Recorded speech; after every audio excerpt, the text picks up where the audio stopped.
hot yoga problems. Ow, I got them. You know I got those hot yoga problems, but ladies and gentlemen, I'm coming to you for the second time from the 26201 Buckhannon, West Virginia, North Central's finest city, the county seat of Upshur. I'm just here in the parking lot of one of the finest Mexican restaurants you'll ever go to. It's called Las Trancas. Las Trancas. So this is not a standard hot yoga problems episode on many dimensions. It doesn't include hot yoga. It's more like cold yoga. Oh my, I can't even wait to tell you. It was a whole new experience today, my friends, my yogi friends, my tens of listeners across the land. It was called PiYo, which is half Pilates, half yoga. Yes, this is a thing. It's real. We'll talk all about it in just a moment. But after my class, I head on down to Las Trancas to meet my sister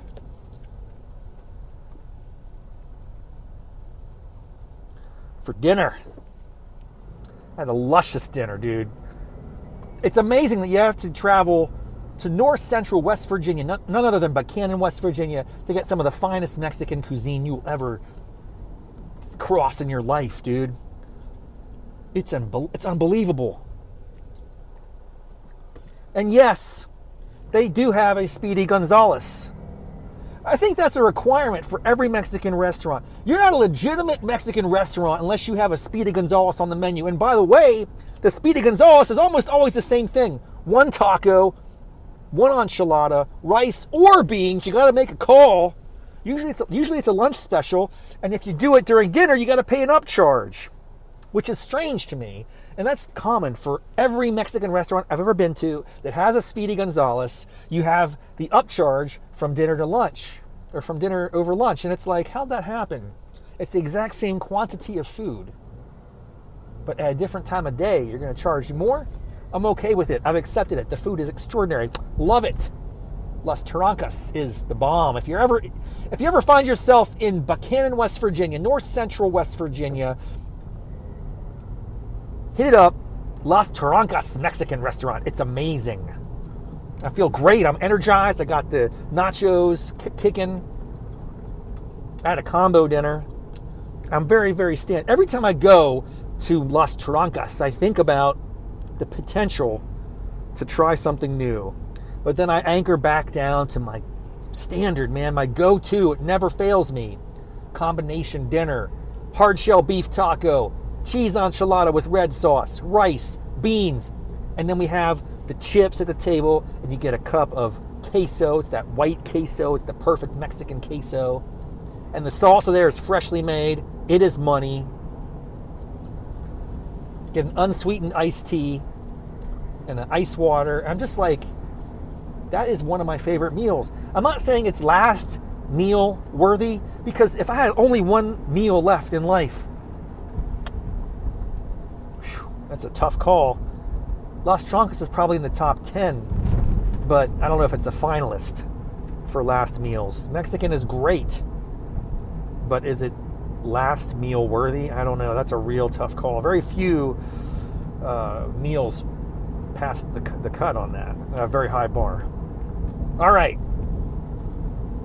I wasn't here to talk about Las Trancas and Mexican food. I'm here to talk about hot yoga problems from Buckhannon, West Virginia. My second experience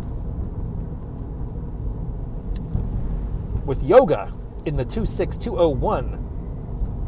It was wonderful tonight. My first ever class that is called PiYo. PiYo, I think is the actual title.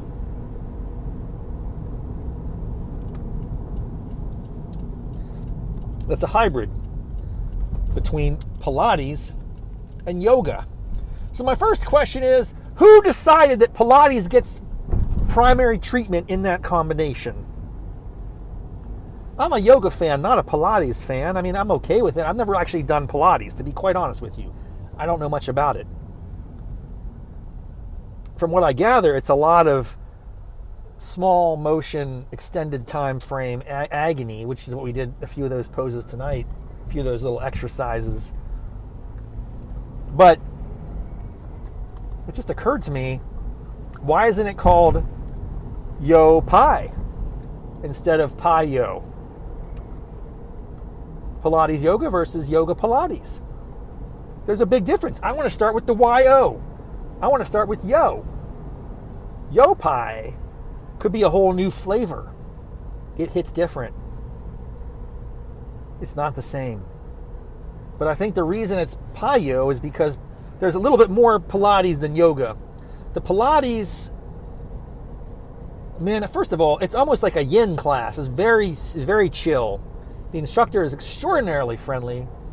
I came in, this was my second class, and she knew my name. So kudos, made me feel right at home. Welcome me. Well, it's great to see you again, Rob. Man, it's such a warming and welcoming environment. It just is wonderful. And you gotta love, every yoga studio tries to be that way, but some of them are just so good at it. This was excellent. I was a little bit early this time, which is good. I had some chance to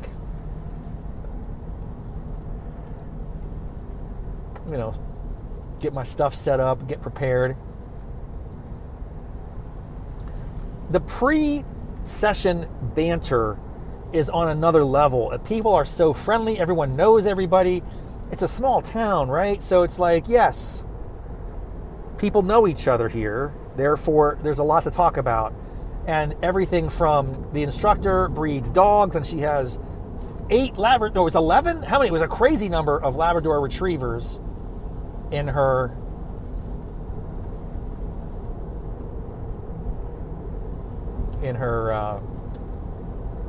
household.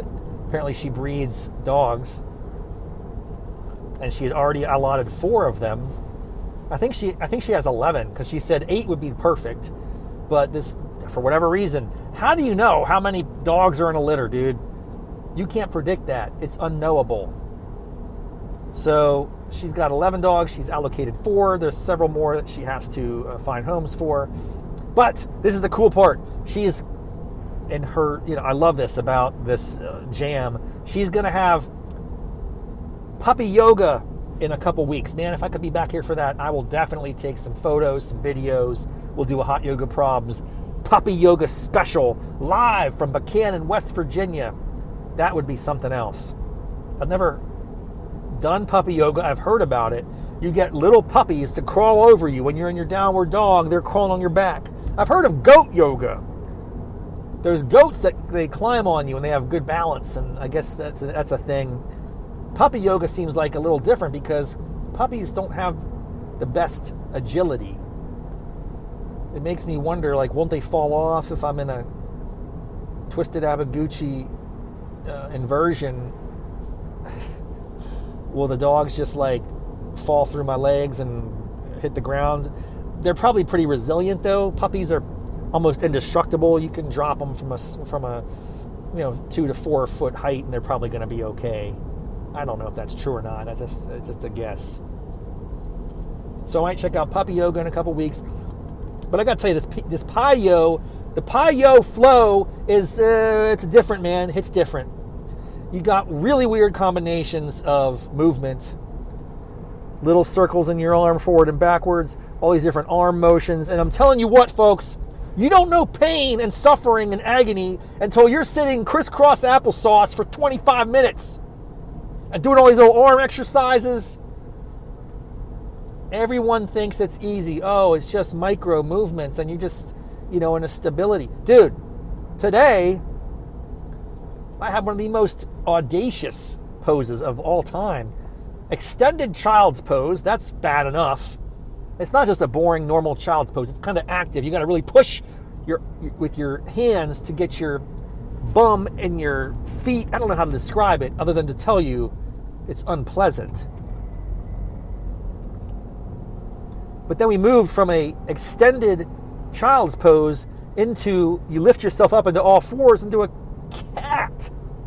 cow. It was a cow, not a cat. I hate cows. I'm okay with cats. I don't like the cow pose. Going from an extended child's pose to a cow pose, back to extended child's pose, flowing back and forth and back and forth. Oh my gosh. My spine is like an accordion, getting smashed. Scrunched up, extended. Scrunched up, extended. I guess that's good for me. I guess that's good to get the blood flow into my T4. Isn't that what they're called? Aren't there numbers? C5, T17, like you're playing Battleship. C6 is like bingo. Spinal bingo. I got C2 to 5 to T4. I don't know what the numbers are, man. Aren't there like 40 bones in your spine or something crazy? Maybe it's 72. I don't know how many bones are in your vertebrae. I'm just telling you right now that my vertebrae got abused by the PiYo. I'm not sure how I feel about it. But I do appreciate the experience. I like meeting some of these people, and the instructor is fantastic. And the price is beyond right. It's only $7 for a session. You can't beat that. I almost was able to convince my sister to come with me.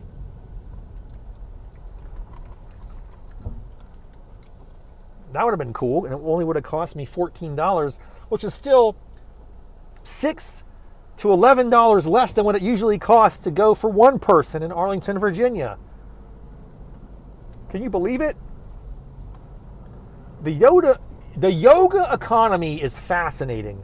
A $20 to $25 session in Arlington, Virginia will only cost you $7 in Buckhannon. That's more than a 50% discount. If a class is $20, by the way, most classes in Arlington, Virginia are not $20 anymore. They're like $22, $25. I've seen them as high as $30 for a one-off. That's why you want to economize and buy in a package, you know? You know, buying packs of 5 or 10, or just get an all-access pass like I do. Go all in. But in Buckhannon, West Virginia, it's $7 a session, dude. You can't beat that. Plus, she gives out this punch card. I'll show you the punch card as I pull into the driveway. The punch card is money. The punch card, I have my contacts in. I can't see very well up close, but I definitely appreciate being able to survey the yoga studio and not bump into people or get confused, and actually kind of observe the poses that she's calling out. But there's a punch card here, and every after 10 sessions, your 11th one is free. What an extraordinary experience. Golly, my eyesight's so poor. I can't read it, dude. The bottom line is, if you ever find yourself in the heart of North Central West Virginia, the best city in the tri-state area, Buckhannon, West Virginia, 26201, East Main Street, get on down. Tuesdays, Thursdays, 5 o'clock, 6:15, 2 sessions back to back. I think they also do it on Saturday. Hit it up, dude. Mountaineer style, Appalachian style. Very smooth, very chill, very yogi friendly. Great way to maintain practice while I'm out of town and away from my home studio. So, gracias to the Buckhannon yoga scene. I hope others have a chance to experience that in its finest. That's all for now, folks. Have a wonderful day. Happy tomorrow. See you next time. Until then, namaste, mofos.